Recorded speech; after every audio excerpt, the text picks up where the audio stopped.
Hey, gun people.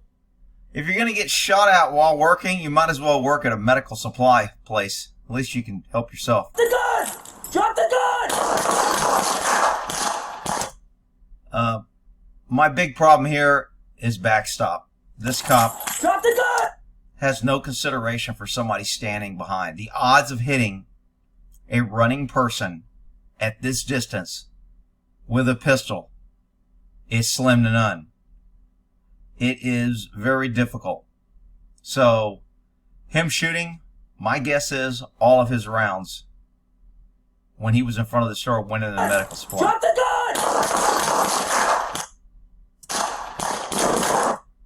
This one could have been anyone. There's like 3 or 4 officers shooting, and we'll get into it. So this guy was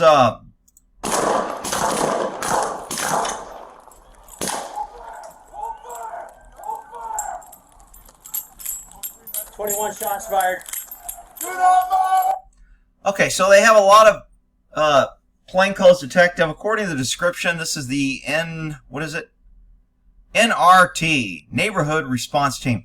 So, through the years, when I was a cop, it was SRT or TNT or CS Crime Suppression, CSU Crime Suppression Unit, Neighborhood Response, whatever. They're always trying to rename. Basically, these are your meat eaters who are going out looking for the bad guys. So these guys spotted this dude. He was wanted for several robberies, armed robberies in Vancouver, Washington. And when he left the grocery store, they saw him go in. When he came out, he dropped his bag of groceries and took off running and went for a gun. So I don't really have a problem with the deadly force. I got a problem with the unaccountability of cops shooting at a building without caring about background. Now, these other cops shooting at a distance, shooting from behind him, this backstop is a lot safer. There's no people. You can see it. You're not shooting into, buildings and stuff. But this guy shooting into the store, this is just absolutely unacceptable. I mean, it really is. It's just by luck of the draw that no more people aren't killed by cops from them spraying and praying. This guy should not have took the shot. He should have held till he got here, where you got a good solid wall background. Even though a bullet may go through there, the odds it's a lot safer than glass. But anyway, let's look at a different angle. So these are original officers that probably called it in and said, hey man, he went in a grocery store, we're waiting on him, we think it's him, he's coming out, they got some extra units, a lot of people were showing up, they were saying keep their distance. It was smart that they didn't run into the grocery store to kill everybody shopping to get this guy, so I'll give them a little credit there. Coming out. Right here. Right here. Go, go, go. Go. And they obviously were waiting because they had time to put their helmets, get their slings on, they got long guns, so they knew this guy. Look, when they start giving first aid to this guy, he's got tattoos all over him. Rick, what's wrong with tattoos? Well, he was in prison, guaranteed. And he's got a long history, and they know who he is, and they were ready for a fight. And to me, it seems like they were a little far away. A lot of room, a lot of covered, a lot of cars, a lot of people. So they have to run pretty far to catch up to this guy. Let's go.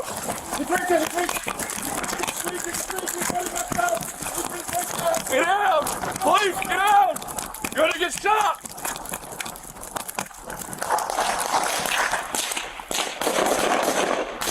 And this is when everybody kind of opens up. So, long distance, a lot of people, a lot of cops. Gee, I wonder why he thought maybe the cops were here.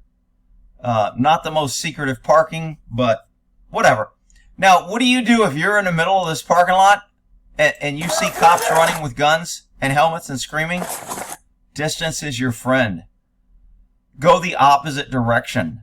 Go away from what they're focusing on. Go back into the store. I would probably go the opposite way. Keep distance from the cops and from the bad guy. Wherever you got to go that way. Whichever is furthest from who they're focusing on and where they are. Let's go. There's another image here.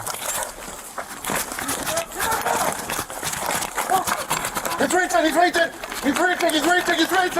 So this is very common that if one officer sees something, you need to convey it to the other officer. So him screaming, he's reaching.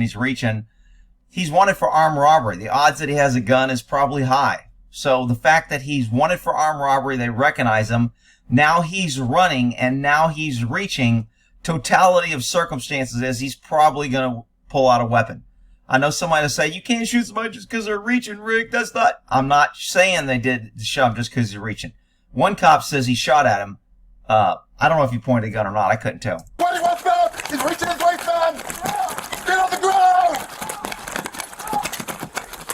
It's a long run. Again, even at this distance with a long gun, you're out of breath, you're running, and the subject is moving that you're shooting at. Long gun, your odds are much better of getting hits. But with a pistol, man. And this is where, let's see, cop 1, 2. I don't know where this cop is at.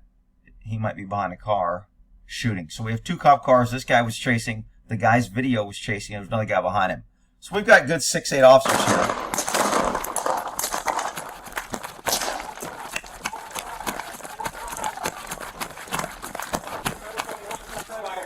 Okay, so if you want to go back to all the medical where they're moving in, a lot of cops with a lot of tattoos. Yeah, wow, it's cool. Those guys are tough. Let's see here.